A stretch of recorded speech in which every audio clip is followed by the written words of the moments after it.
Pode?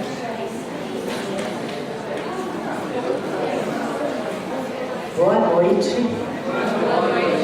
Sejam todos muito bem-vindos, os participantes regulares do nosso grupo, pessoas de outros grupos, quem nunca veio ao Amor Exigente.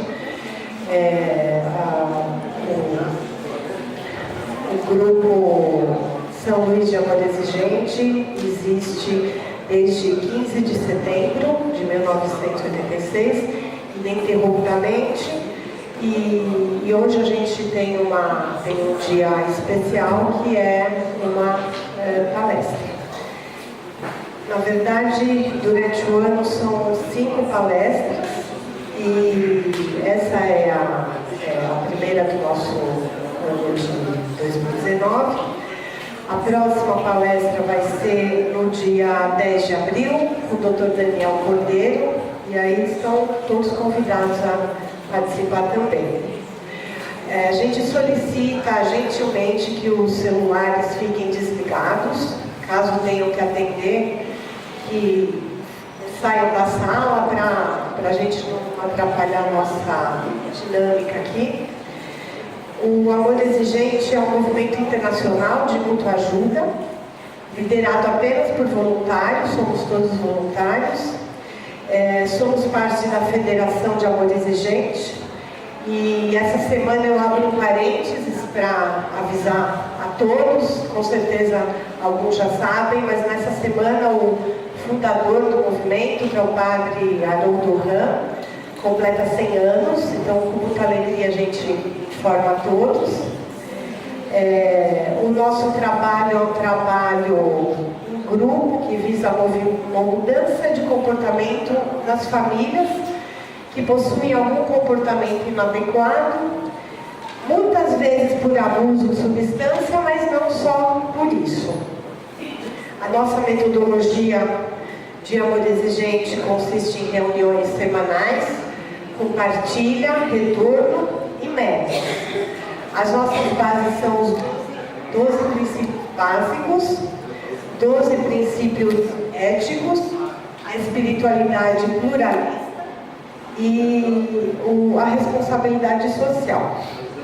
Aqui no São Luís a gente tem uma parceria com a paróquia que nos cede esse espaço, mas aqui a gente não tem, é independente de cultos, partidos, políticos e governos.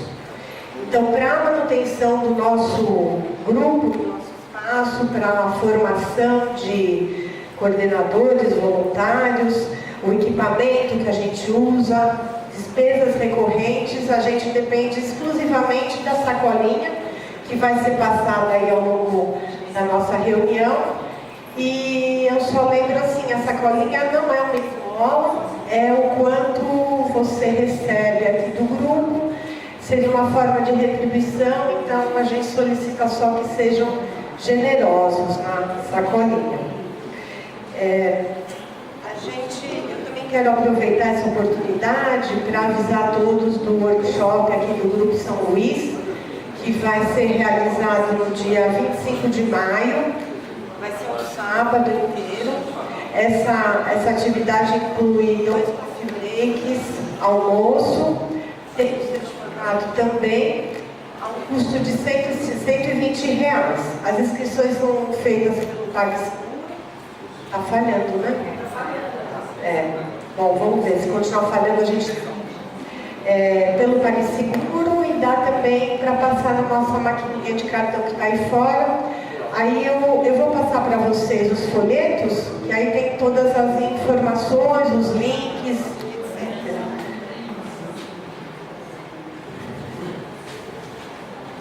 Distribuir aqui. Quem quiser mais folhetos, a gente tem. De repente tem pessoas de outros grupos que podem levar também para os seus grupos, para os locais onde estão.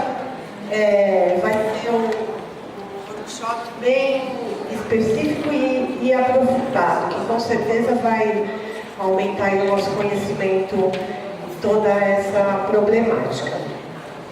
Todas as nossas atividades, elas são divulgadas na nossa fanpage do Facebook Quem não tem o endereço ainda curtiu esse banner. Então, todas as nossas atividades, cursos, palestras são divulgados por lá. Por favor, curtam e divulguem também e se inscrevam. A nossa palestra de hoje vai ser filmada, está sendo já filmada, com a autorização da palestrante, que é a Romina Miranda, que ela ainda não está aqui, daqui a pouco ela entra. A gente agradece os direitos de imagem que ela cedeu para a gente gravar. E esse vídeo vai estar, Romina aí. Esse vídeo vai estar liberado no YouTube na quarta-feira da semana que vem. Esse aqui é o endereço do nosso YouTube. E o link para o YouTube vai estar no Facebook. E aí, quem quiser estar sabendo das coisas que vão ser sendo publicadas no YouTube, é só clicar no inscrever-se do nosso canal, que aí vão receber diretamente do YouTube os avisos. E hoje, de acordo com o nosso calendário, a gente fala sobre o princípio básico humanizador, que é o segundo princípio do amor exigente. O mês 2 nós estamos e é o mês do segundo princípio. Então eu vou decorrer brevemente, que a gente vai ter hoje uma palestra muito interessante. Então, assim, o princípio humanizador os pais também são gente, você também é gente, eu também sou gente. Então é nesse sentido que eu vou fazer aqui algumas pequenas reflexões, e aí para a gente levantar o assunto. Na sociedade, consigo perceber que as pessoas são como... De novo, desculpa. Na sociedade, consigo perceber que as pessoas são gente como eu. No meio onde vivo, qual é meu movimento para melhorar a qualidade de vida das pessoas adolescentes? Eu vou trocar o microfone. Vou repetir.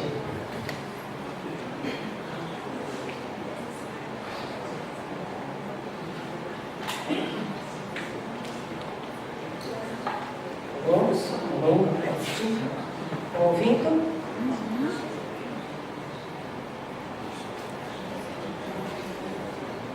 No meio onde vivo, qual é meu movimento para melhorar a qualidade das pessoas ali presentes? Sinto-me respeitado na família, no trabalho e no meio social, como pai, mãe, parceiro, profissional ou ser humano? Para ilustrar essas reflexões, eu vou contar uma historinha para vocês.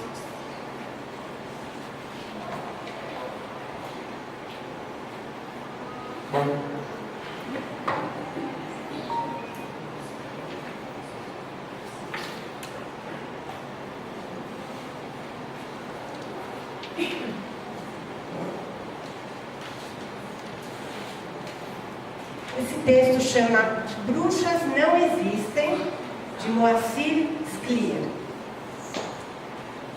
Quando eu era garoto, acreditava em bruxas, mulheres malvadas que passavam o tempo todo maquinando coisas perversas. Os meus amigos também acreditavam nisso. A prova para nós era uma mulher muito velha, uma solteirona, que morava numa casinha caindo aos pedaços no fim da nossa rua. O nome dela era Ana Custódio, mas nós só a chamávamos de bruxa. Era muito feia, uma gorda, enorme, os cabelos pareciam palha, o nariz era comprido e ela tinha uma enorme verruga no meio do queixo. Estava sempre falando sozinha. Nunca tínhamos entrado na casa dela, mas tínhamos a certeza que se fizéssemos isso, nós encontraríamos preparando venenos num enorme caldeirão. Um dia encontramos no meio da rua um bode morto. A quem pertencer esse animal, nós não sabíamos, mas logo descobrimos o que fazer com ele: jogá-lo na casa da bruxa. O que seria fácil. Ao contrário do que sempre acontecera, naquela manhã, e talvez por esquecimento, ela deixara a porta aberta, a janela aberta. Desculpa, não foi a porta, a janela.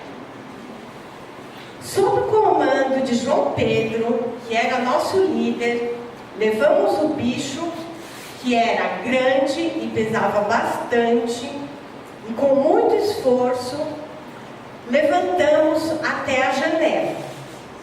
Tentamos empurrá-lo para dentro, mas aí os chifres ficaram presos na cortina. Vamos logo, gritava João Pedro, antes que a bruxa apareça. E ela apareceu. No momento exato em que finalmente conseguimos introduzir o bode pela janela, a porta se abriu. E ela, a bruxa, empunhando um cabo de vassoura, apareceu. Nós, rindo, saímos correndo. E eu, gordinho, era o último. E então aconteceu. De repente, enfiei o pé num buraco e caí. De imediato, senti uma dor terrível na perna e não tive dúvidas, estava quebrada. Gemendo, tentei me levantar, mas não consegui. E a bruxa caminhando com dificuldade, mas com o cabo de vassoura na mão, aproximava-se. Àquela altura, a turma estava longe. Ninguém poderia me ajudar. E a mulher, sem dúvidas, descarregaria em mim sua fúria. Em um momento, ela estava junto a mim, transtornada de raiva. Mas aí viu minha perna. Instantaneamente mudou. Agachou-se junto a mim e começou a examiná-la com uma habilidade surpreendente. Está quebrada, disse por fim. Mas podemos dar um jeito. Não se preocupe, sei fazer isso. Já fui enfermeira por muitos anos e trabalhei no hospital. Confie em mim. Dividi o cabo de vassoura em 3 pedaços e com ele e mais o seu cinto de pano, improvisou uma tala, imobilizando minha perna. A dor diminuiu muito e, amparada nela, fui até minha casa. Chame uma ambulância, disse a mulher à minha mãe. Tudo ficou bem. Levaram-me para o hospital, o médico engessou minha perna. Em poucas semanas eu estava recuperado. Desde então, deixei de acreditar em bruxas e tornei-me a grande amigo de uma senhora que morava na minha rua. Uma senhora muito boa, chamada Ana Custódio. Moral da história para a gente fechar com chave de ouro. Enxergar as pessoas que nos rodeiam sem preconceitos ou rótulos, mesmo que o grupo já tenha a sua opinião formada, todos devem ser tratados com respeito e dignidade, independente de sua condição física, mental, econômica, educacional, etc. Então, essa história para ilustrar o nosso princípio humanizador, eu e a sociedade. Agora a gente vai levantar para fazer a oração da serenidade no lugar mesmo, e depois a Vanessa vai apresentar a nossa palestrante da noite. Obrigada.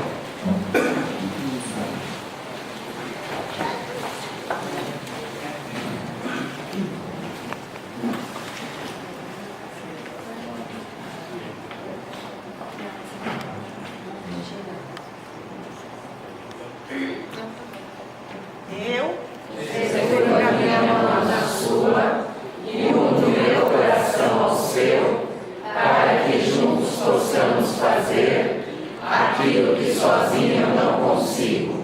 Concedei-me, Senhor, a serenidade necessária para aceitar as coisas que eu não posso modificar, coragem para modificar aquelas que eu posso, e sabedoria para distinguir uma das outras. Força, fé e alegria.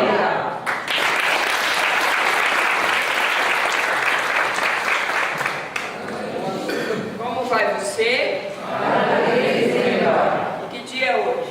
Primeiro dia da minha nova vida. Isso, sempre falo. Primeiro dia, daqui para frente, não se apeguem ao passado, porque não tem como voltar. Ok? Quem está aqui hoje pela primeira vez? Muito bem. Então, vocês vieram por causa da palestra, certo?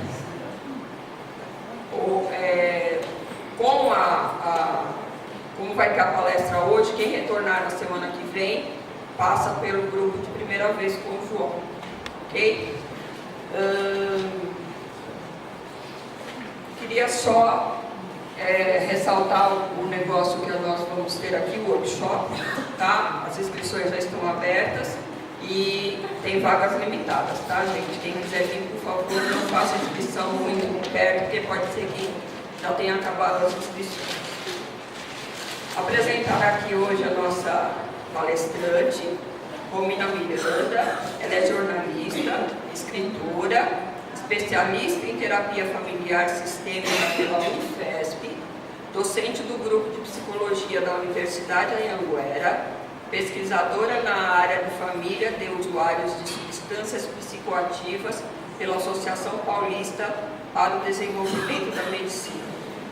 Também coordenadora nacional do grupo de cônjuges e amor exigente e autora dos livros Uma Só Palavra, O Legado do Padre Haroldo, Hans, no tratamento da dependência química, O que é codependência e Até que a droga nos separe, um olhar sobre a codependência. Durante 5 anos, ela coordenou o programa Recomeço Família do governo do estado de São Paulo. Ela atuou como coordenadora de comunicação da Federação do Amor Exigente, apresentadora de programas da Rede Vida, NET TV e TV Aparecida, e editora da revista Anônimos, publicação especializada em dependência química e codependência. Atualmente ela ministra cursos online pelo Instituto Independa, além de palestras e atividades práticas e vivenciais com familiares de usuários de substâncias psicoativas. Com o título de Sistema Familiar e o Uso de Drogas, Romina Miranda abordará o funcionamento do sistema familiar, suas dinâmicas relacionais e padrões de interação, esclarecendo seu papel no surgimento, manutenção e recuperação do uso de drogas. Sem mais delongas, vou passar a palavra para a Romina, que vai depois fazer uma sessão de autógrafos. A mesa está lá fora, já posta, e ela vai estar à disposição para poder fazer o autógrafo para vocês, ok? Romina Miranda.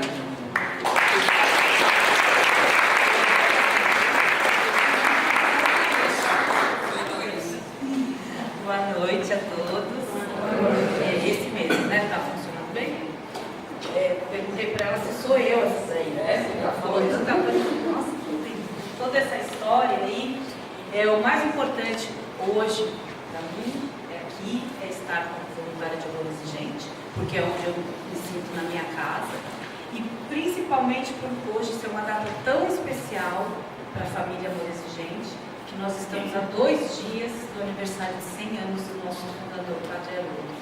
Então, eu acho que não existe, não haverá nenhum momento em nossas vidas, nem certeza tão único, né, da gente poder celebrar os 100 anos daquele que, mais do que nosso fundador, é o que nos ensina a viver sem medo de nada, só amor, né, que é o lema dele. Eu acho que a gente pratica isso todos os dias. Então é uma honra poder estar aqui nessa oportunidade, uma data que jamais vai ser esquecida para mim, e para todos que estão aqui. Bom, então a proposta hoje é falar a respeito do sistema sistema familiar, o impacto da família, o impacto na família do uso de drogas. Eu gostaria de agradecer o convite, agradecer a presença de todos aqui que vieram, né, para ouvir um pouco a respeito do tema. Eu só peço a vocês que tenham um pouco de paciência, talvez eu tenha aqueles acessos de tosse, eu estou numa semana de tosse alérgica, e sempre assim, na hora que está dando aula, que está atendendo paciente, que está dando palestra, é a hora que ela vem, né? E aí aquela tosse, assim, você fala, não pode ser que ela vai vir bem agora, então acho que provavelmente ela vai vir. Mas se acontecer, vocês dão um tempinho só para tomar uma água e tudo volta ao normal. Então vamos lá. Primeiro, eu gostaria de colocar, para a gente poder iniciar a nossa conversa, a partir do ponto de olhar a nossa família como um sistema.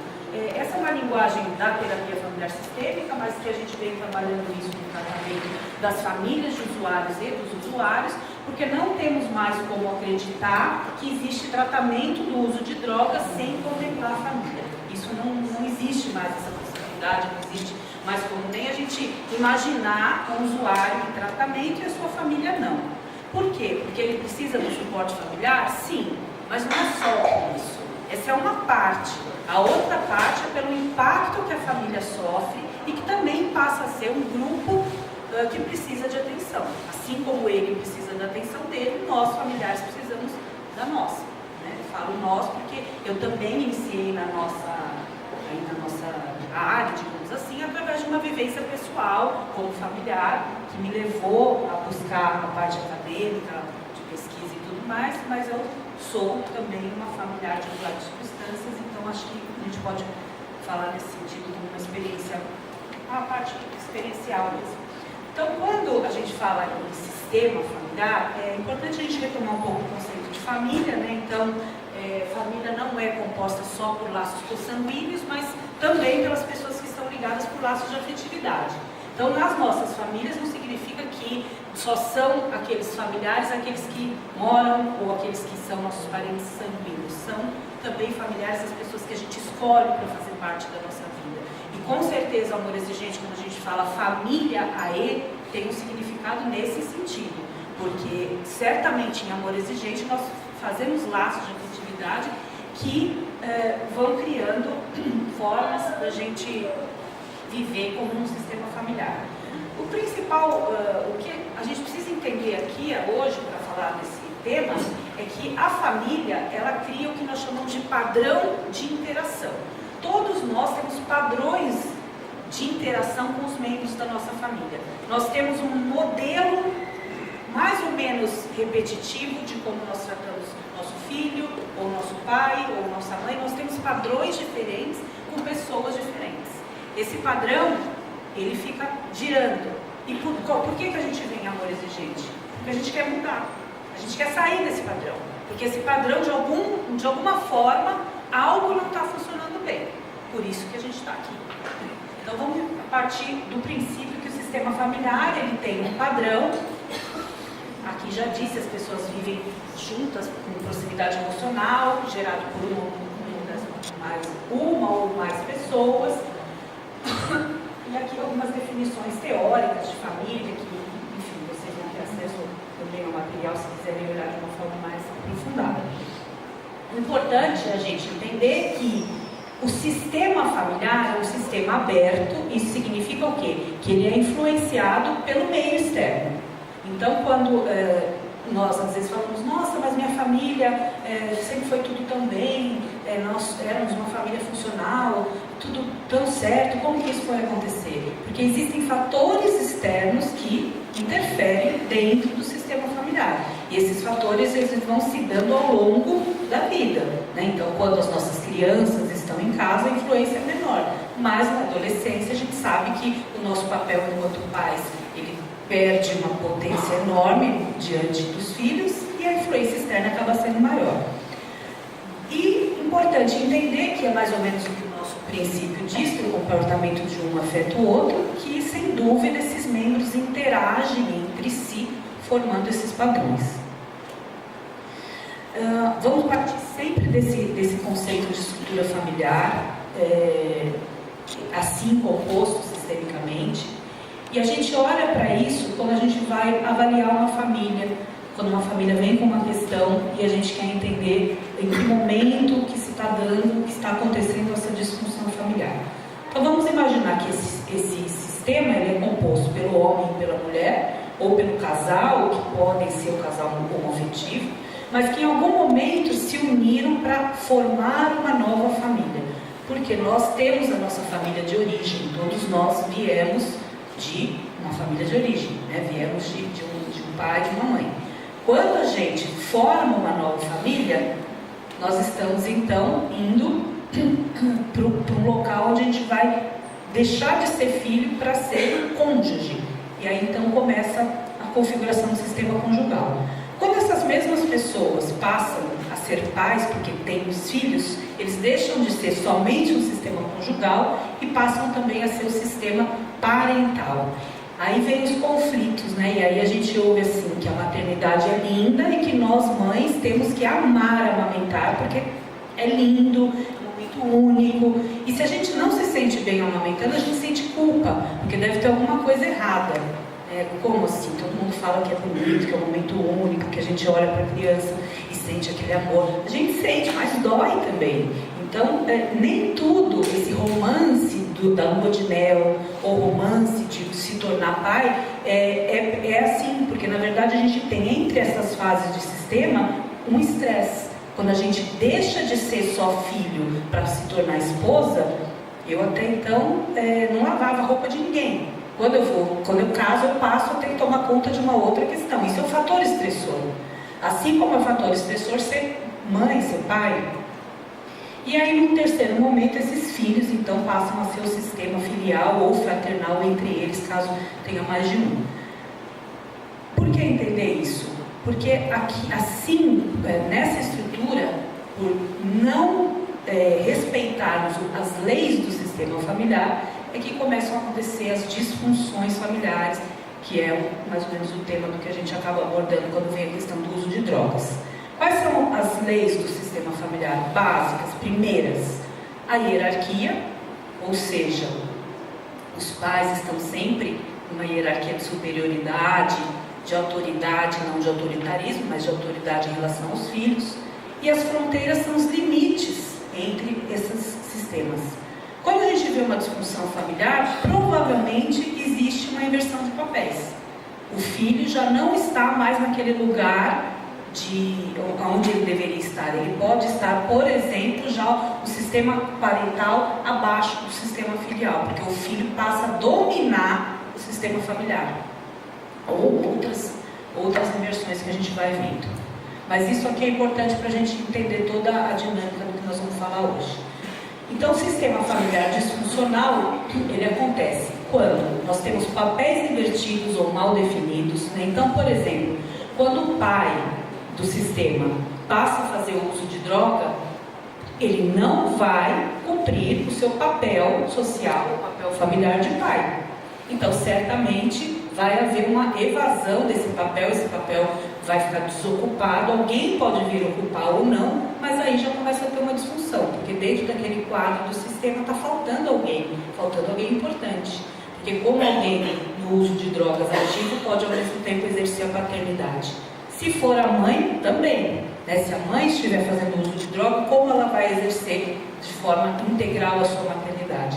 Então, muitas vezes o que acontece, às vezes nas famílias onde, por exemplo, a mãe é usuária e tem 3 filhos, é usual que o filho mais velho acabe assumindo o papel da mãe perante os outros irmãos.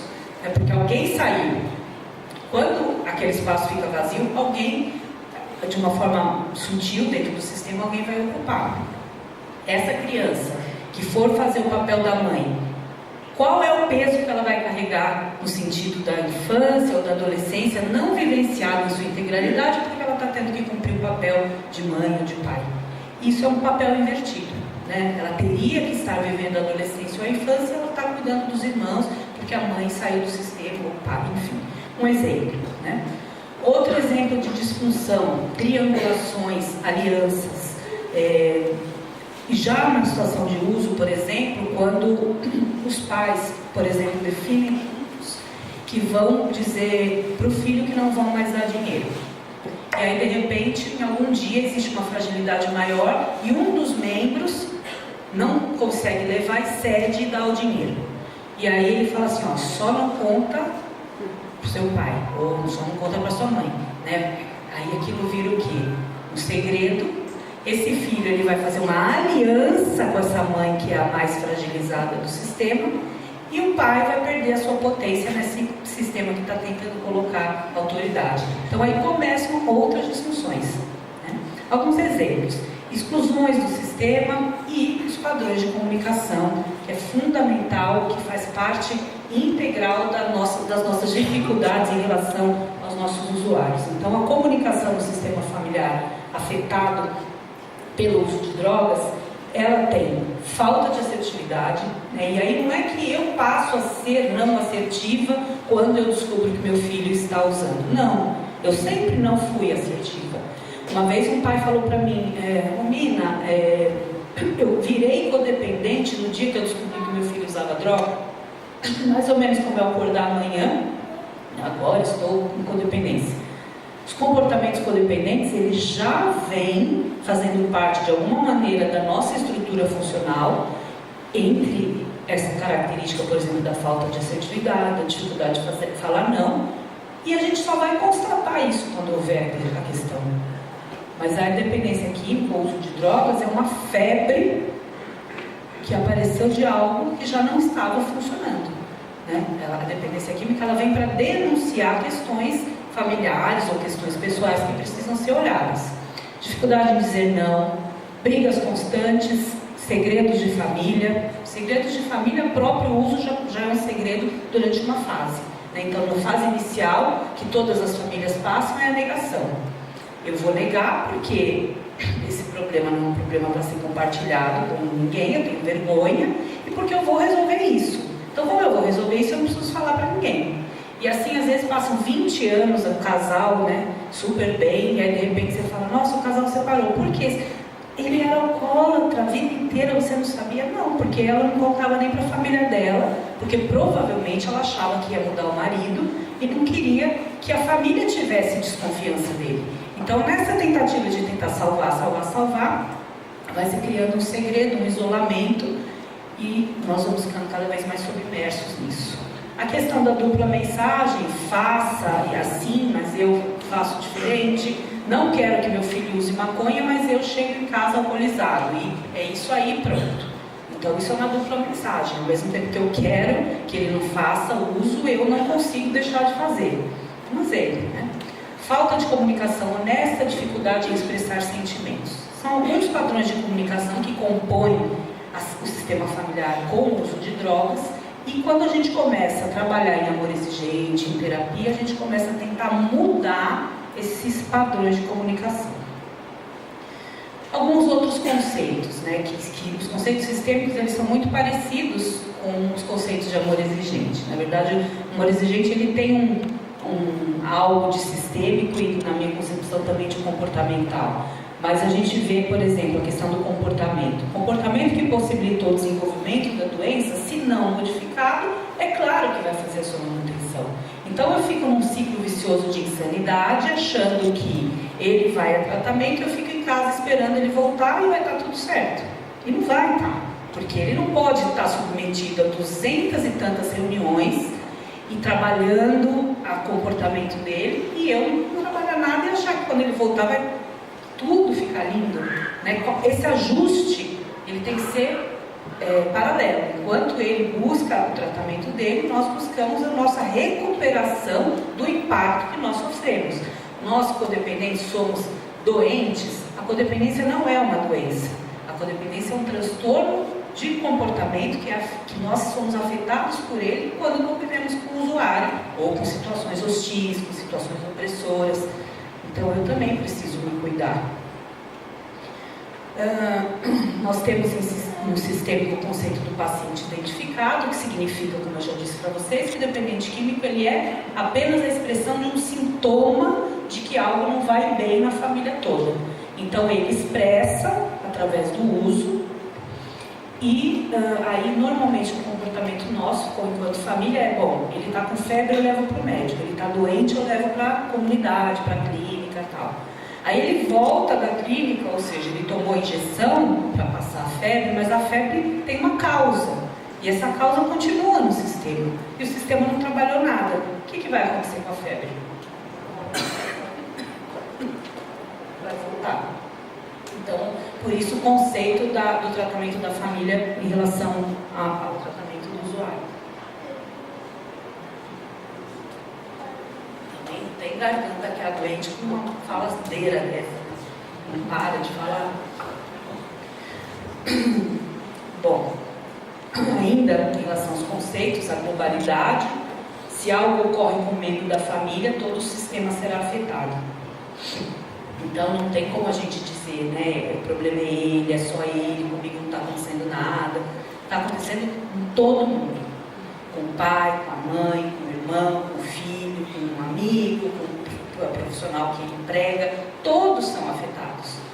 Muitos de nós não admitimos ou não enxergamos, negamos, mas todos nós temos um momento e uma forma de ser afetado pelo uso de drogas no sistema. A circularidade, o comportamento de um membro afeta o outro, então isso para nós significa o quê? Que para eu poder tratar o usuário, eu não preciso necessariamente que ele esteja aqui. Então muitas famílias às vezes vêm e falam, poxa, eu queria tanto que meu filho estivesse na sala de sobriedade, ou eu queria tanto enquanto eu estivesse em tratamento ele também, e fica apegado nessa questão de que tudo vai ter o seu momento, porque quando a gente está fazendo a nossa mudança de comportamento, a gente vai afetar ele em algum momento, de alguma forma. Em Amor Exigente, nós somos estimulados a cada reunião a praticar mudanças comportamentais e a gente percebe isso afetando o sistema. Aí causa crise, né? Que nós aqui somos orientados a administrar essa crise de forma positiva para que a gente possa ter mudança. E o sistema familiar, ele é acostumado a funcionar de uma forma disfuncional. Nós nos acostumamos a isso, por mais que esses padrões sejam doentios ou sejam padrões que a gente não gostaria de viver, a gente aprende a viver assim. É mais ou menos a situação, por exemplo, do filho do usuário que cresce num lar abusivo. E quando ele cresce, ele começa a praticar abusos. Por quê? Porque ele sabe funcionar desse jeito. E nós sabemos funcionar dentro da nossa vivência caótica da codependência. Mas a gente quer sair disso. O que nos prende é justamente esse padrão de interação que fica se repetindo.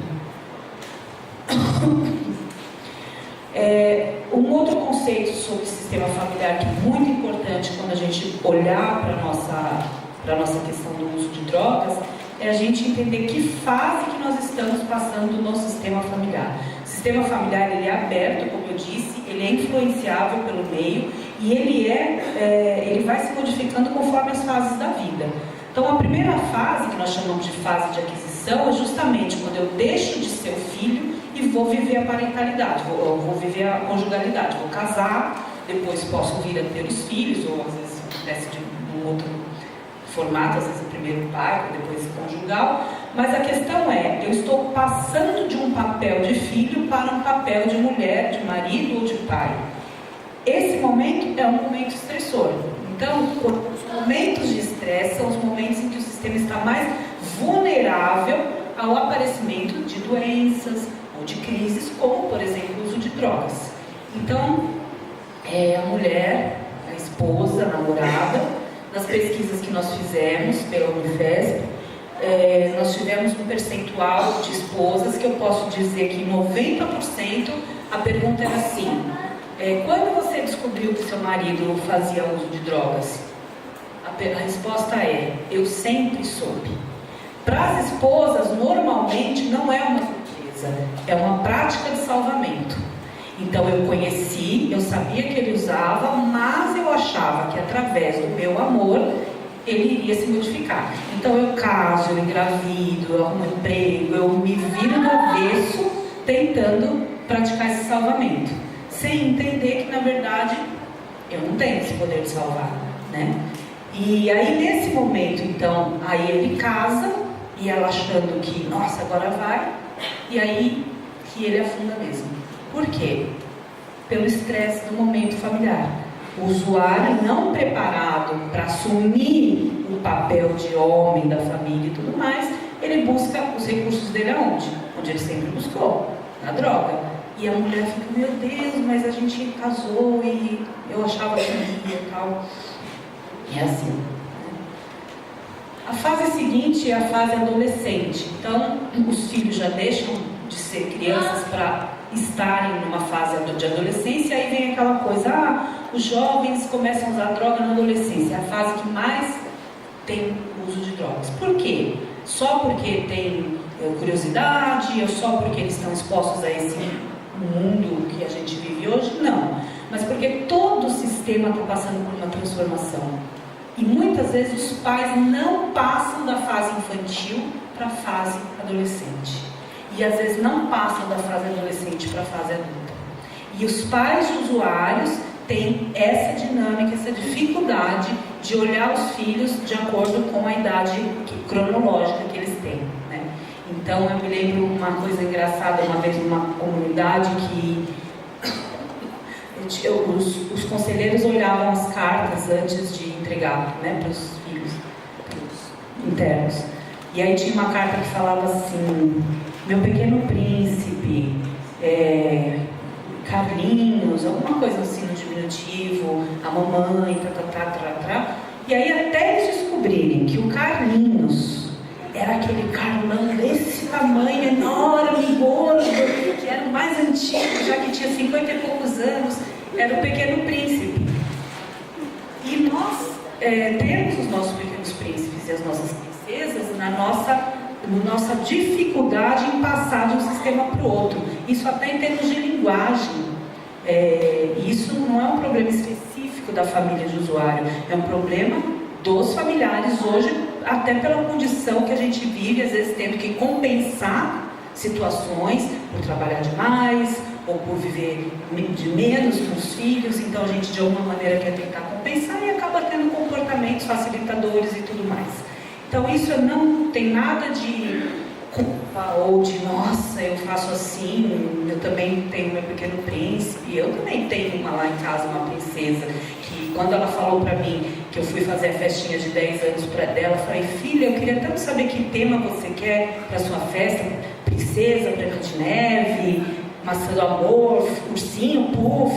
Aí ela falou: mãe, eu vou fazer 2 dígitos, eu vou fazer 10 anos, já são 2 dígitos. Eu não quero tema nenhum, eu quero tudo branco e prata, não sei o quê. E eu lembro que eu estava na 25 de março, indo comprar as bexigas cor-de-rosa.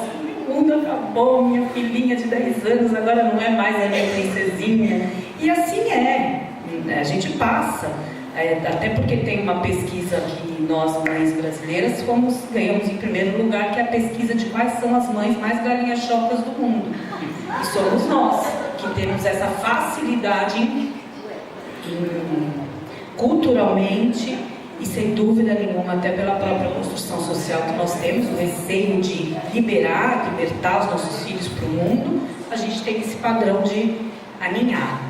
E aí na fase adolescente, se eu não passo de uma fase para outra, eu vou ter problema com o álcool, porque o álcool passa a ser o companheiro a partir do momento que os meus filhos não estão mais em casa, que eu deixo de ter uma função maternal. Muitas vezes eu não tenho marido, ou tenho, e o marido está vivendo a realização profissional, e eu deixei de viver algumas coisas para cuidar dos meus filhos, e agora? O que eu faço? Então a síndrome do ninho vazio também é uma fase de estresse no sistema familiar. E por fim, a fase última, que é quando começam a acontecer os lutos, a perda dos pais e tudo mais, que aí começa também um processo de estresse, que é o processo do luto, que é natural. Então, só para a gente entender que quando a gente olha para a nossa família e olha, nossa, como que aconteceu isso? Nossa família não é sempre a mesma, né? Essa coisa de, nossa, mas era assim. Era, mas agora a gente está vivendo outra coisa. E as coisas se modificam. É importante a gente, acho que foi falado já aqui na espiritualidade hoje, a importância da gente deixar o passado no passado, porque a gente não vai poder modificar. E a gente fica muito apegado ao padrão familiar que nós tínhamos, que a nossa família era doriana e agora não é mais, né? Sim. Bom, aqui tem um breve resumo, e se vocês quiserem depois olhar com mais calma, quando eu disse para vocês a respeito dessa pesquisa, nós fizemos, eu falo nós, porque compus a equipe de pesquisa pesquisadores na época, pela Unifesp, em 2013, uma pesquisa com 3.300 famílias no Brasil todo, e uma maior parte dessas famílias foram em grupos de amor exigente, em clínicas, comunidades, grupos de Naranon, Alanon, enfim, grupos onde tinham questão, lógico, porque era o perfil que a gente buscava, mas o amor exigente foi bastante participativo no Brasil todo. Nós tivemos, então, na época, a constatação de que nós tínhamos 28 milhões de pessoas que convivem com dependente químico e que essa convivência é devastadora em todos os aspectos da vida da pessoa. Físico, financeiro, de relações pessoais e interpessoais. As famílias citaram os sentimentos com os quais elas convivem, relatos das famílias. E não há como eu viver com esses sentimentos e esperar que eu vá desenvolver qualidade de vida. Então, a codependência não é uma doença, mas ela pode ocasionar muitas doenças. Se eu convivo durante muito tempo com a tristeza, qual é o sentimento, a doença que eu posso expressar? A depressão. Se eu vivo constantemente com angústia, ansioso pela vinda dele e tal, eu vou desenvolver o quê? Estresse, transtorno do pânico, algumas questões emocionais, mentais. Existem também as dificuldades físicas. Aqui tem a proporção dos sentimentos relatados pela família. Essa pesquisa é um pouco mais recente, feita no Recomeço Família, que é esse programa estadual que eu estive coordenando nos últimos 5 anos. Nós fizemos uma pesquisa também com mais de 3.000 famílias aqui em São Paulo, e o sentimento maior relatado, além de medo, culpa, etc., é a tristeza. E é o que mais gera o sentimento de depressão. Então, por que às vezes nós temos famílias que não conseguem dar continuidade no grupo? Porque elas estão com depressão, elas não conseguem sair de casa. Então, a gente precisa entender que existe uma causa para tudo isso e como que a gente vai fazer para modificar. Na pesquisa, 85% são mulheres, mães 48%, ou seja, isso a gente vê em todos os grupos. A maior parte das pessoas que estão em busca de tratamento são as mães. E no segundo item a gente tem as esposas, e depois nós temos essa outra configuração de irmãos, pai, avós, etc. Isso aqui é um dado importante, porque essas respondentes, essas mães, além do usuário que está em questão, elas citam que tem outros usuários na família, 60% delas. Então, além de eu ter um problema com meu filho, que eu estou vindo aqui, por exemplo, por causa dele, eu também tenho com meu marido, ou tive com meu pai, eu tenho com outro filho. Então, essa expressão do impacto da droga no sistema é duplicada quando eu tenho mais de um membro, né? Quem são esses outros membros? Aqui está distribuído quem são. A maior parte do início do uso é de 12 a 21 anos, 72% citaram. Sobre a questão da conversa, as famílias alegam conversar sobre o problema, 73% alegam conversar sobre o problema. Então essa conversa está mal orientada, porque se todos conversam e mesmo assim não sai dessa situação, está faltando entender o diálogo que precisa ser feito. Questão da justiça, então, 38% citam que ele já teve problemas com a justiça. Então, também os outros aspectos que são estressores para o sistema familiar. A gente tem um filho, usuário, que ainda está respondendo a algum processo na justiça, é mais um fator estressor. Se ele já agrediu fisicamente algum membro da família, 44% citam que sim. Ser agredido por um ente querido é mais um fator de estressor, é mais uma decepção, é mais uma frustração. Então vamos somando tudo isso para a gente entender o impacto. Que impacto que tem? Como que eu posso dizer que eu não tenho nada, que o problema é ele, não sou eu? Eu tenho, eu fui impactada de alguma maneira. Se ele já roubou objetos em casa, 53% já roubaram. E aí, uma outra questão fundamental é a questão dos filhos. 55% tem filhos. E se a gente está falando de sistema familiar, significa que isso vai continuar, né? Se tem filhos dessa relação e essa relação não está sendo cuidada, o que vai acontecer? Mágica? Não. Aqui tem um resuminho dessas coisas que eu falei, né? Quem são, etc. São responsáveis pelo tratamento, possuem outros usuários e tal. E aí, como se dá então o impacto no sistema? Através das relações. E aí a gente precisa entender que, assim como nós falamos que existem subsistemas, esse impacto ele se dá de formas diferentes no sistema familiar. No sistema parental, que 48% são mães.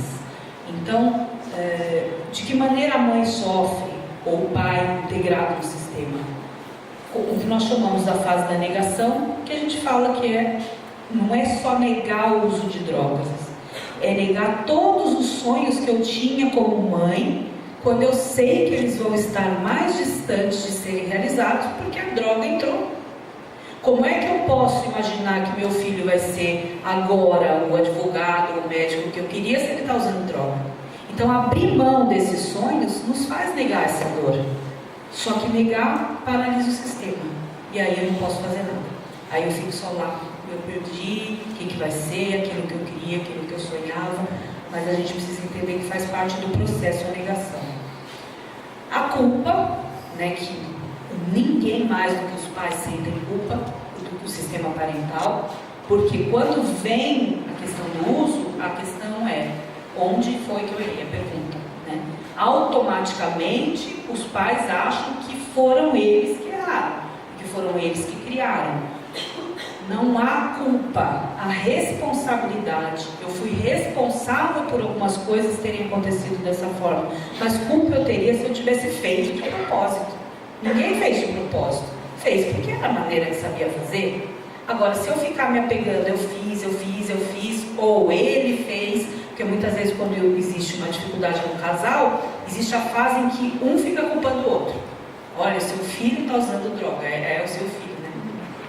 Nessas horas é o seu filho que está fazendo uso e tal.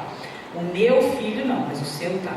Aí fica esse momento da culpa, um jogando pro outro. Aí quando o pai jogar para o outro, joga para si, aí depois joga em outra história, por causa da separação, por causa disso, por causa daquilo.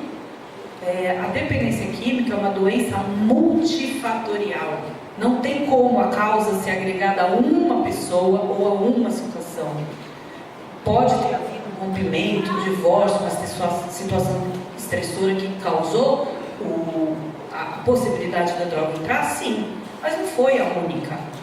É biopsicossocial e espiritual. Então existem várias causas que compõem.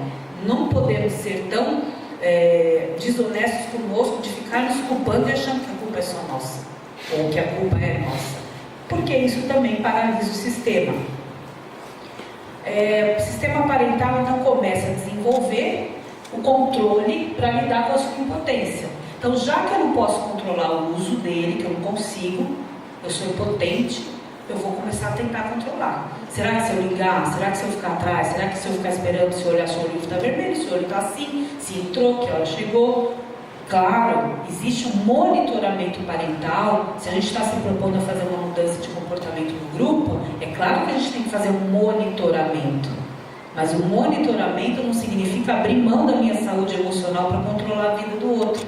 E aí que a gente procura bastante em Amor Exigente trabalhar a questão do desligamento emocional, que eu acho que é uma das maiores aprendizados que a gente pode ter nesse processo de lidar com o uso do nosso ente querido. É aprender a fazer o desligamento emocional. Eu continuo cuidando, mas sem colocar em risco as minhas emoções. A raiva, né, que faz parte. Não tem como eu não ter raiva se eu estou lidando com frustrações. Eu acredito que ele vai parar, ele promete que vai, ou fala que vai, ou vai para tratamento. Aí eu me encho de expectativa, vai lá, não é. O que gera? Frustração. E frustração gera raiva. Então não tem como a gente sair desse padrão raivoso sem a gente trabalhar as expectativas. E por outro lado, essa raiva ela fica como uma emoção ambivalente. Eu sinto raiva do meu filho e eu sinto pena ao mesmo tempo. E eu me sinto mal por sentir raiva. E eu não quero sentir pena. E aí eu fico assim, né? E aí eu não entendo por que ele é tão ambivalente que me fala, eu vou para a clínica. Aí chega amanhã e ele fala, não quero mais. Ah, eu quero tratamento. Ah, não quero mais. É a ambivalência de sentimentos que eu tenho, ele também tem. Será que eu posso acolher e entender de uma forma mais tranquila? A vergonha, né, que também faz parte do impacto, aquilo que nós já falamos, a vergonha de que os outros saibam, eu quero negar porque é algo que eu me culpo, então não quero que ninguém saiba, sentimentos de rejeição, o medo de que alguma coisa aconteça, de que ele vá preso, de que alguém mate, de que ele tenha overdose, medos reais, né? Então, como não ser afetado vivenciando todas essas emoções? Não tem como. Né? No sistema conjugal, o impacto também ocorre com sentimentos de negação, de culpa, de medo, de vergonha, etc. Porém, ele tem algumas particularidades.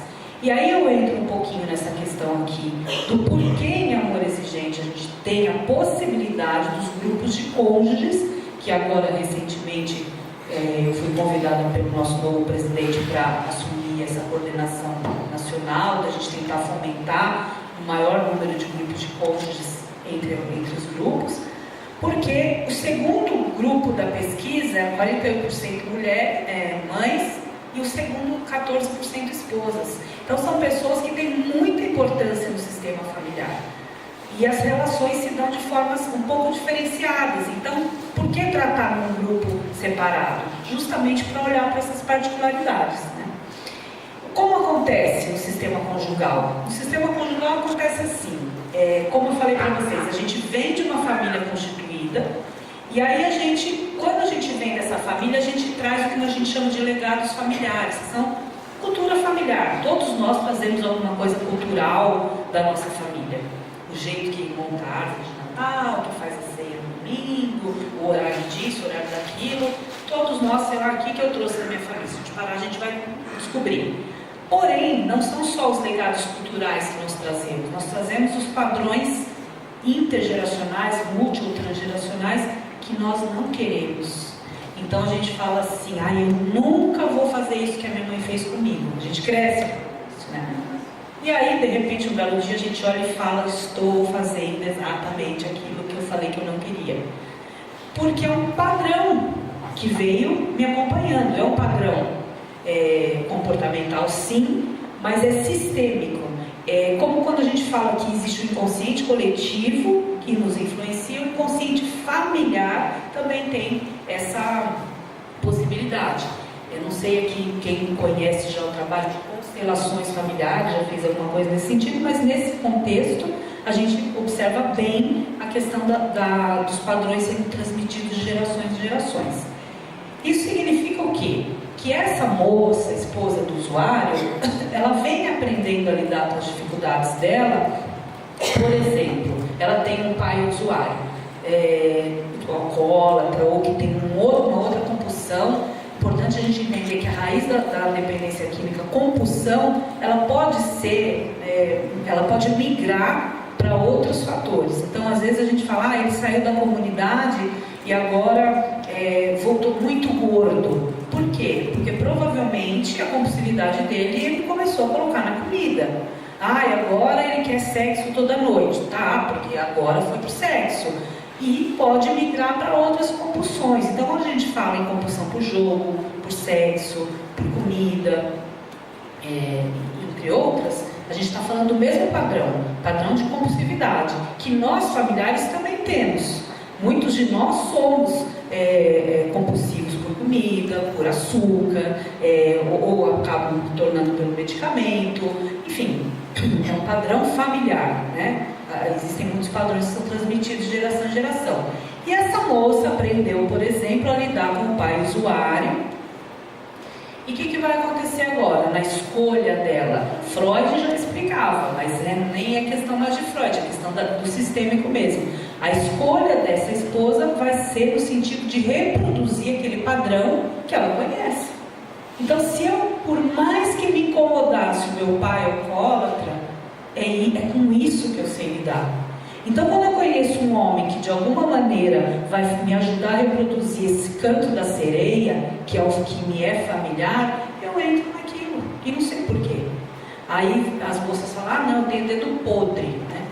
Um que eu peço, uma vez eu digo assim, é como uma agulha no palheiro. Se eu olhar tiver 10 homens, eu vou escolher o dependente químico. Porque é assim, né? Quando a gente não trata a nossa codependência, a gente vai repetir o padrão. Porque o padrão ele não é do outro, ele é meu. Ele é complementar. E as esposas então saem do sistema familiar, está tudo resolvido? Não. Se elas não cuidarem da codependência dela, elas vão reproduzir com outra pessoa. E essa é uma constatação diária nos grupos, né? Então, por que tratar a esposa? Porque para ela não continuar reproduzindo essa realidade.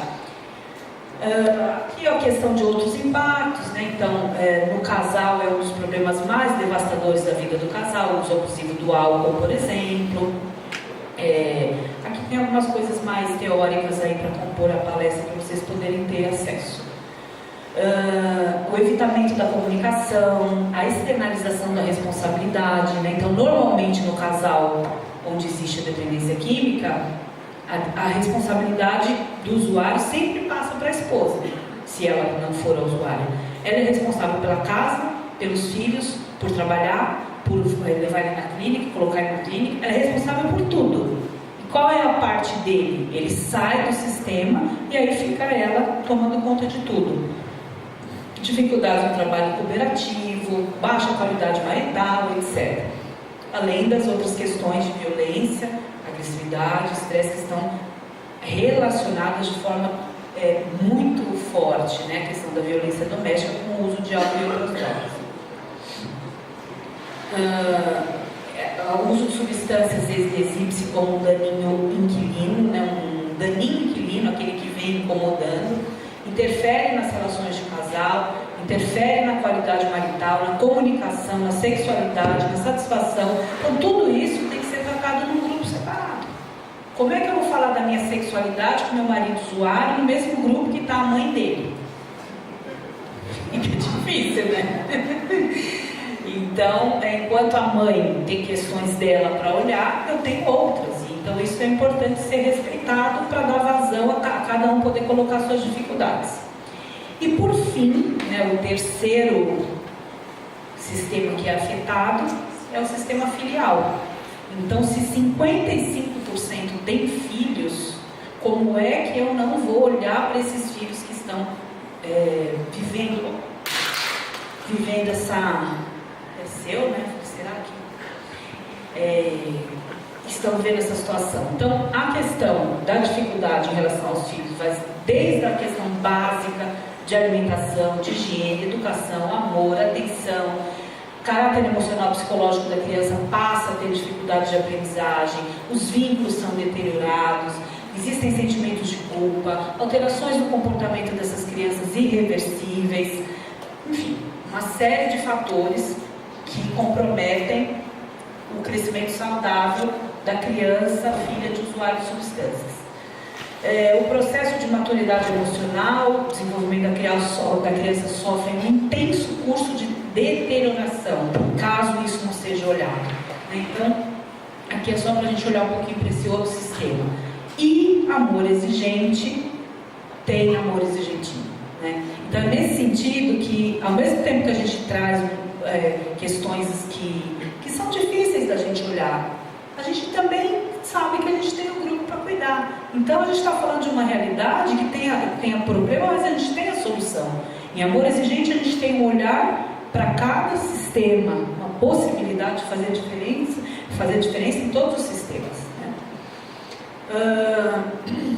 E aí é importante a gente também, pensando nesse aspecto intergeracional, que se essas pessoas vivem nesses ambientes, as crianças vivem nesses ambientes hostis, etc., elas vão reproduzir isso na vida adulta.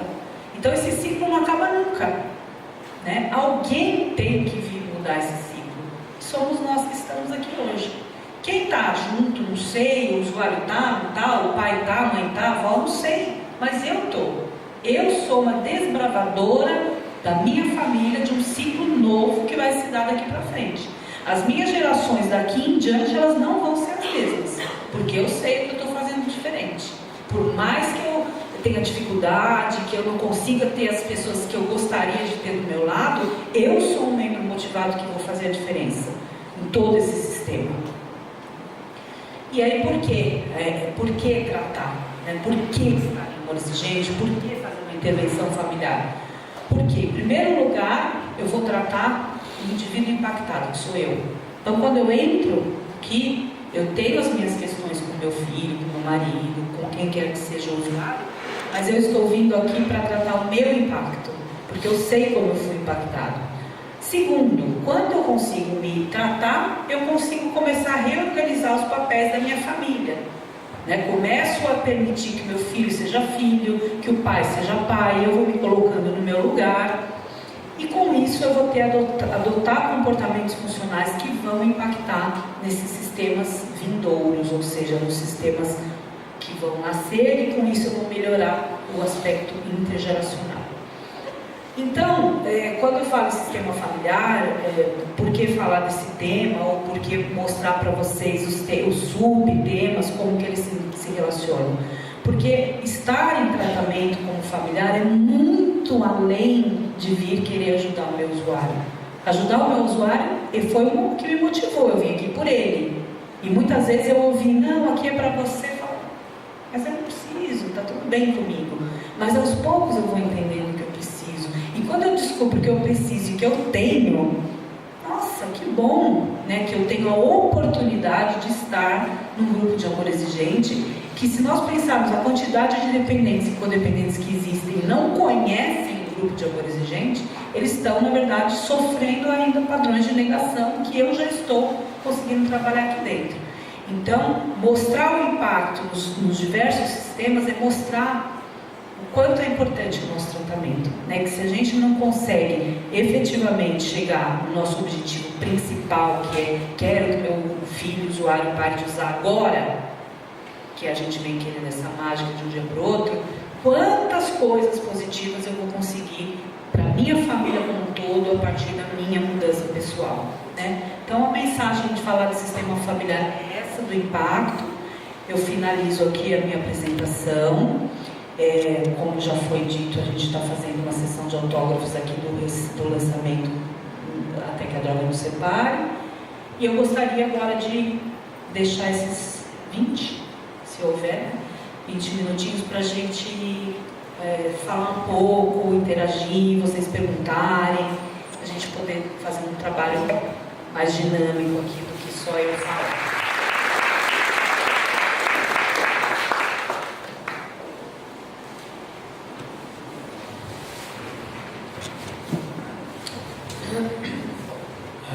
Eu gostaria de fazer uma perguntinha.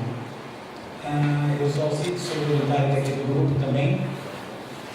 É muito comum a gente ver nas famílias, quando parte lá no começo a vida conjugal, amorzinho de cá, benzinho de lá. Aí vem a gravidez da mulher e as coisas mudam um pouco de figura. Eles começam a se chamar de pai e mãe. A criança nasce e eles continuam se chamando de pai e mãe. Eu queria que você pudesse falar alguma coisa. Como é que fica essa história? Como é que fica a cabeça dessa criança crescendo, vendo o pai dele chamar a mãe dele de mãe e a mãe do pai dele de pai? Crescendo entre irmãos. Exatamente. Então, Alcides, obrigada pela pergunta. Quando nós falamos que quando a gente passa de um sistema para o outro, a gente tem que ao mesmo tempo adequar a linguagem, é justamente isso. Então, nesse caso, é uma linguagem que foi adequada de maneira totalmente disfuncional. Porque é como se eu estivesse me ausentando do meu papel, de me colocar no papel de homem ou mulher, e me colocar agora no outro papel. Então, sem dúvida, quando a gente fala que isso é comportamental, que a criança vai absorver, certamente ela vai fazer vínculos com esses papéis, e esses não são os papéis verdadeiros. Então, pequenas questões na nossa comunicação, nós precisamos estar atentos, que parece que é algo simples, mas que impõe, sem dúvida, a linguagem, a comunicação que o nosso sistema vai entender, e os nossos filhos vão absorver, sem dúvida. Obrigada. Mais perguntas?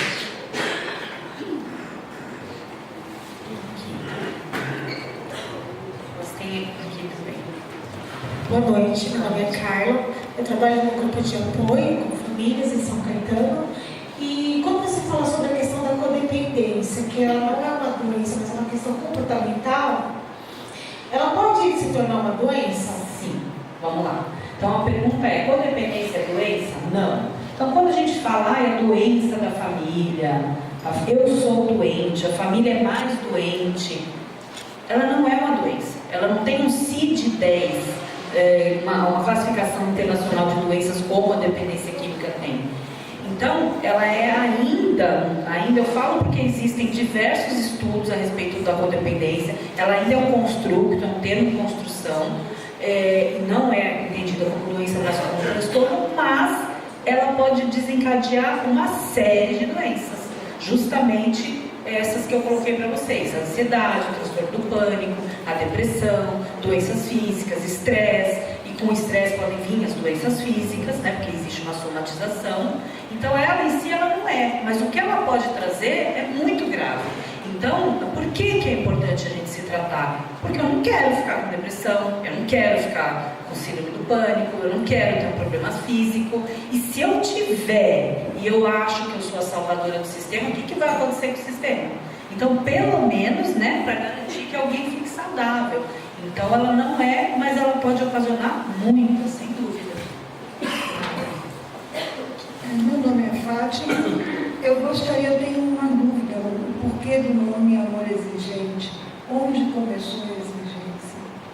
Se de uma patologia, de uma pessoa que já tem uma sensibilidade a mais, para conviver com um grupo que não seja o ideal, um grupo mais equilibrado, de onde vem esse nome? Bom, vamos falar um pouquinho de história. Eu acho que você pode me ajudar nesse sentido. Eu vou falar o que eu conheço. Na verdade, já existia o Amor Exigente, é um trabalho americano que foi tropicalizado aqui com a vinda do material trazido pelo Padre Haroldo, e aí ele foi tropicalizado no sentido até de ter os dois novos princípios que não compunham inicialmente, e da própria tradução do termo, né? O que eu entendo como o amor exigente para mim, qual o significado, é justamente aquela questão que eu não posso amar com o meu conceito de amor, que é só dar. Porque para mim eu só quero amar. Amar, vai fazendo tudo que pode.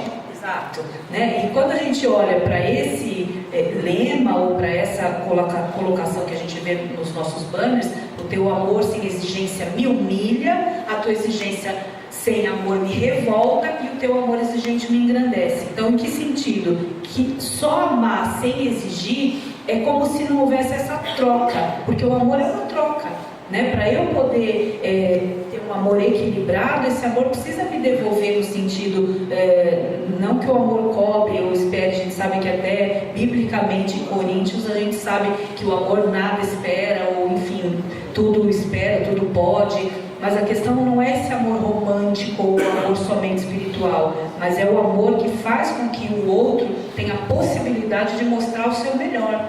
E à medida que a gente não permite isso, a gente aniquila as possibilidades do outro, né? Mas se vocês quiserem me ajudar conceitualmente em relação ao grupo, à nomenclatura, eu acho que seria legal. Posso? Companheiro lá, deixa ele na frente. Então, amor exigente também significa não que nós vamos passar a exigir amor dos outros a partir de hoje, mas significa que vai ser exigente comigo mesmo, porque para eu fazer as minhas mudanças, já que eu não consigo mudar o outro, vai ser muito difícil para mim e muitas vezes até doloroso. Então eu vou ter que assumir novas atitudes, novas ações, e por isso o amor exigente significa exigente comigo mesmo, do ponto de vista, não com os outros. Se nós pensarmos que para a gente praticar a mudança de comportamento a gente precisa se contrariar, né? Vamos imaginar que eu acordo e eu lembro que meu filho está em crise, está usando, coisa assim. Nem quero levantar da cama, estou deprimida, deixa a bagunça lá, não tenho vontade de fazer nada mesmo. eu preciso exigir um esforço para eu levantar da cama, para eu olhar para a minha realidade do jeito que ela é, nesse sentido da exigência individual, sem dúvida nenhuma, ele nos educa a isso, né? Porque muitas vezes sem o grupo a gente não tem esse ímpeto de querer se modificar, e no grupo a gente vai realmente passar a exigir as nossas mudanças, né? Sem dúvida, de um ponto de vista real. Obrigada. Boa noite, obrigado, Almir. Eu sou o Ercílio do grupo de apoio chamado NOA. Eu queria que você falasse qualquer coisa quando nos grupos chegam pais que são mães e chegam mães que são pais. Se a gente deve manter isso ou fazer a troca. Muito obrigado. Deixa eu ver se eu entendi. São pais que eles chegam mais amorosos, mais, enfim, o amor mesmo. E as mães que são mais rígidas, são mais exigentes. Ah, sim. Essa é a diferença. Entendi. Que são pais que são mães e mães que são pais. Ah, tá. Porque culturalmente a mãe é a mais passiva e o pai seria o mais autoritário. E aí existe nos grupos sim, sem dúvida. Existem famílias, né, que a gente trata, que a gente constata que existe o modelo de comportamento, onde a mãe é mais rígida e o pai tem a maior passividade, ou às vezes é mais vulnerável. Claro que isso muito depende da vivência de cada membro, né? Então, quando a gente reproduz um padrão com os nossos filhos, a gente está reproduzindo padrões que nós tivemos com os nossos pais. Então, um exemplo, né? Um casal que eu atendo que existe essa situação, o pai, eles perderam um filho antes do filho nascer, do filho usuário, perderam um filho ainda na barriga e tal. Mas o pai, ele não conseguiu elaborar esse luto como a mãe.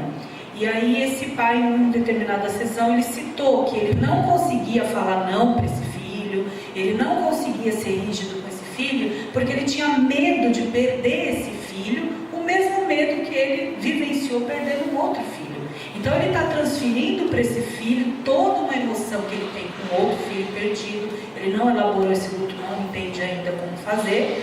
E para ele falar não para o filho seria a possibilidade de perder o amor dele, né? Então é natural que isso aconteça, né? Culturalmente a gente tem essa coisa de que o pai é mais rígido e a mãe não é, mas é muito natural que aconteça porque são vivências diferentes.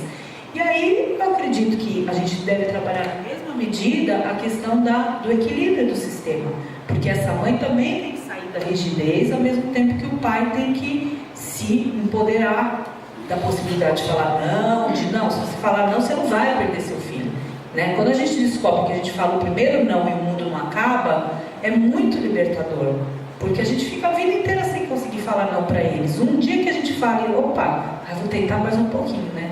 Só que a rigidez também é outro extremo, né? A gente sabe que essa flutuação entre excesso de permissividade e excesso de rigidez não é bom. E um sistema familiar que tem essa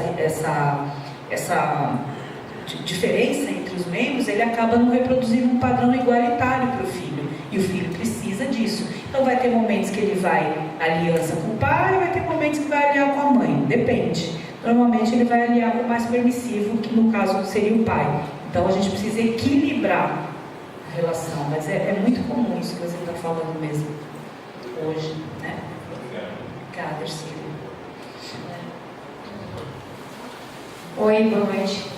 Eu gostaria de saber, se for possível explicar, existem muitas mães que são muito controladoras, não por mal, por serem, fato. Como o sistema pode ajudar essa mãe a ser menos controladora, porque às vezes esse controle adoece o filho, né? sem que ela queira, sem que a relação tenha dúvidas? Como você pode ajudar? Sim, como o padrão de controle é um padrão codependente, né, eu acho que os livros que vocês já devem ter lido, Melody Beach, que é uma das maiores autoras, tal, Codependência Nunca Mais, eu acho que um dos primeiros itens que é falado é a respeito do controle, chamada de a doença, que não é doença, mas o transtorno do controle. Então, codependente, ele tem necessidade de controlar alguma coisa. Se não for o membro usuário, alguma coisa a gente tem que controlar. Justamente pelo nosso descontrole interno ou descontrole das situações que a gente vivenciou na nossa infância. Então, na nossa infância, por algum motivo, nós não conseguimos controlar, porque a criança acha que ela tem o poder de que as coisas acontecem por causa dela. Então, se o pai se separou da mãe é porque ela não foi boazinha, se o pai bateu na mãe é porque ela fez alguma coisa, a criança tem essa visão. Então, nesse momento que se desenvolve o controle. Se eu não consigo controlar o meu ambiente interno, na minha casa, e o meu controle emocional, eu externalizo esse controle e passo a querer controlar o mundo à minha volta. Quando a mãe, no caso, né, controladora, consegue reconhecer esses padrões e ver da onde isso veio, ela vai poder ter condições emocionais de começar a agir com menor controle a partir do momento que ela entender a impotência dela. Sem dúvida, o padrão de controle acaba adoecendo o filho, porque existe uma opressão também desse indivíduo, que é extremamente controlado, e por isso que esse sistema vai se repetindo dessa forma. Mas o objetivo sempre, em sistêmica, por exemplo, a gente trabalha com o que nós chamamos de genograma, que é uma ferramenta para a gente fazer uma identificação das 3 gerações da família. Provavelmente, nessa identificação, essa mãe ela vai reconhecer de onde veio esse padrão de controle, o que ela tentava controlar, e aí a gente vai trabalhar no sentido de modificar isso para que o sistema fique mais flexível, não tão rígido, nesse sentido. Tá, só ali, depois...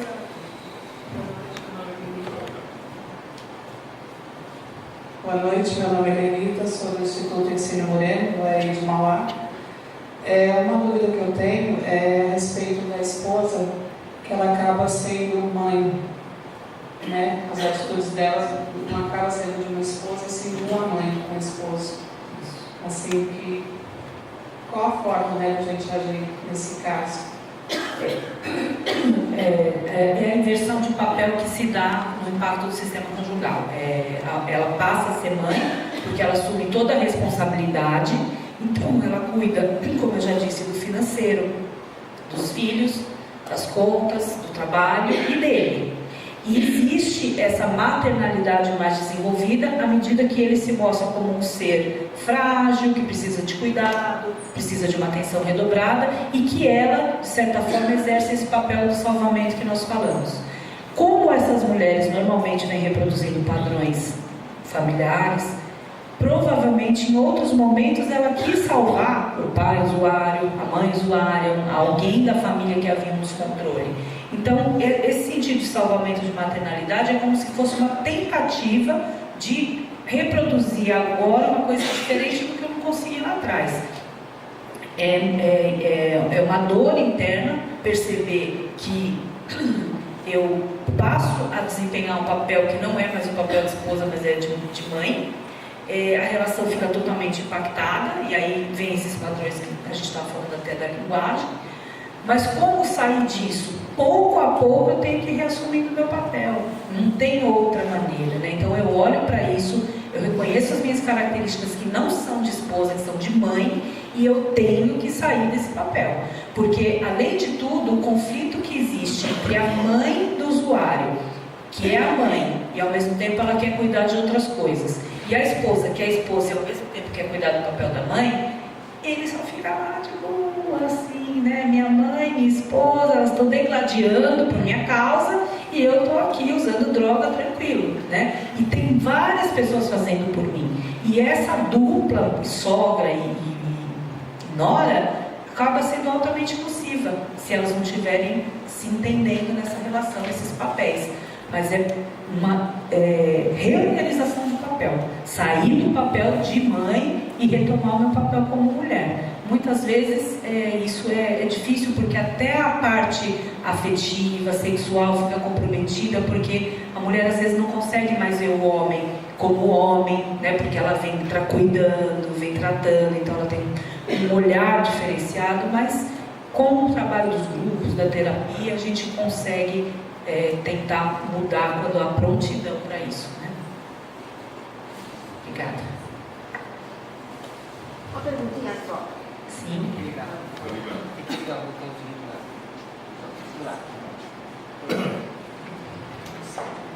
Uma perguntinha só. Sim. Uma mãe que é codependente, tem um filho usuário de droga, né? Ela trata o filho assim, da melhor forma que ela acha que é. Não adianta interação, não adianta nada. O que você acha da mãe que vai sair ignorar o filho? Ignora. É uma mudança de comportamento. Sim, a mudança de comportamento. Isso. O que você acha disso? Então, qual que é seu nome? Tecla. Tecla? Toda mudança que eu sustento e que eu tenho disponibilidade para efetivamente fazer ela acontecer, ela pode gerar uma mudança. Então, quando a gente fala, né, que em algum local aqui a gente fala do princípio da crise bem administrada surge a possibilidade de mudança, se eu trato bem, se eu dou o melhor, se eu mimo, tenho uma linguagem mais afetuosa e não está revertendo em nada positivo, eu vou tentar uma estratégia diferente. É uma estratégia. Porém, eu vou conseguir sustentar isso? Esse é o mais importante, porque às vezes a gente fala, eu vou tal, chega no primeiro dia, a gente faz, no segundo a gente não dá conta. E aí ele refestela em cima, porque sabe, né? Isso daí é só uma tentativa. Eles acham que a gente tem muito essa coisa da falácia. Vai fazer, um dia vai acontecer e a gente acaba não fazendo. Então eles acabam meio que sabendo como manipular o nosso jeito. Agora, estou disposta a tratar de uma forma diferente, porque eu quero ver se eu obtenho resultado. Estou preparada para isso? Eu vou conseguir ignorar? Ou eu vou conseguir tratar com mais frieza, ou com mais autoridade? Enfim, qual é a disposição emocional? As tentativas todas são válidas, desde que você esteja realmente pronta para fazer aquilo com legitimidade, e nada que seja aparente, entendeu? Mas é uma tentativa, toda tentativa de mudança é válida no sistema, né? Obrigada. Romina, na mesma linha de perguntas, com relação àquilo que você estava dizendo da troca de pai e mãe, eu tenho uma dúvida e já faz bastante tempo. A mãe que não é chamada de mãe pelos filhos, é chamada pelo nome dela. Isso aí, a importância disso na educação. Existem hoje até um número, acho que maior dessa situação, né?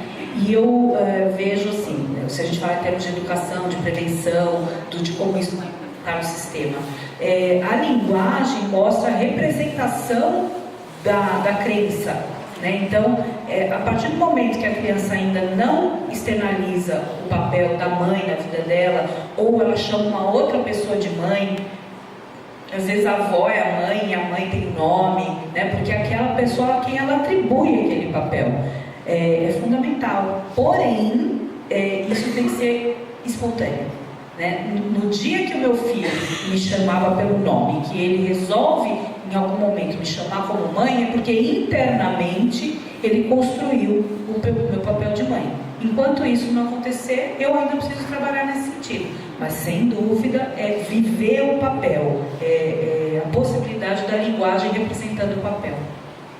Acabou? Obrigada.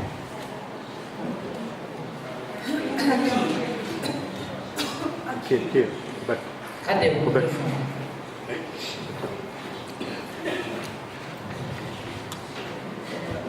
Obrigada, né, pelos esclarecimentos.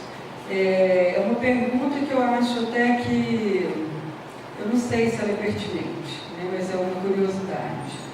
A questão de uma mesma família, com o mesmo padrão de interação familiar, né, com 3 ou 4, 2 filhos. Já que eu sei que é multifatorial, você colocou aí, né, a questão da dependência química, mas o que pode ser o gatilho disso? Um filho é de uma forma, o outro é de outra, com o mesmo padrão. Tá, ótimo. Essa pergunta é muito importante porque eu acho que quando a gente, por exemplo, vê 2 irmãos, que um faz e o outro não, às vezes a gente vê gêmeos, né? Um sim, o outro já está emocionalmente, financeiramente, profissionalmente num patamar diferente do outro. E aí os pais se perguntam, mas tudo que eu dei para esse, eu dei para aquele. Todo jeito que eu tratei um, eu tratei outro. E aí essa culpa fica realmente trabalhando. Existe um fator individual que chama-se resiliência.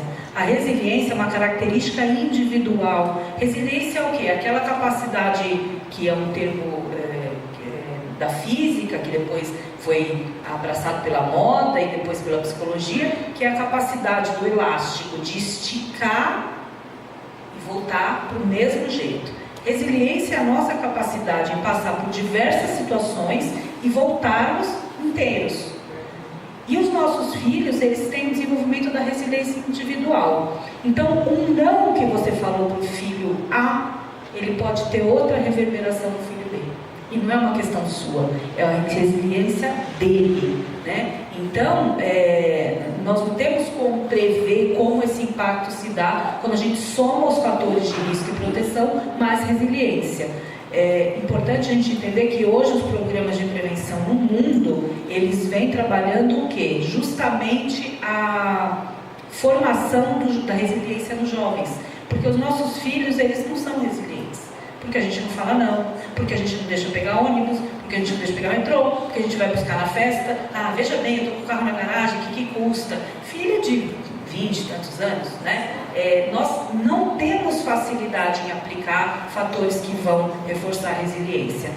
Os filhos que já vêm trabalhando uma resiliência um pouco maior têm mais tolerância à frustração. Então, quando ele ouvir um não, ele não vai necessariamente ter que buscar a droga para lidar com aquela dor.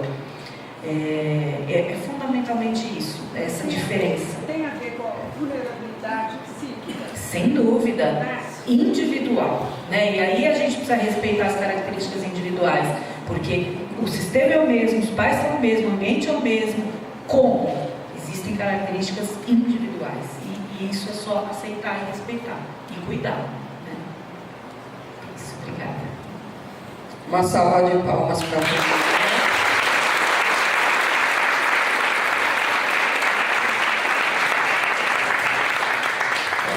A vozinha dela agora quietinha, né? Que agora você vai assinar os livros, vai dar. E uma lembrança nossa, tá? Do grupo Apoio.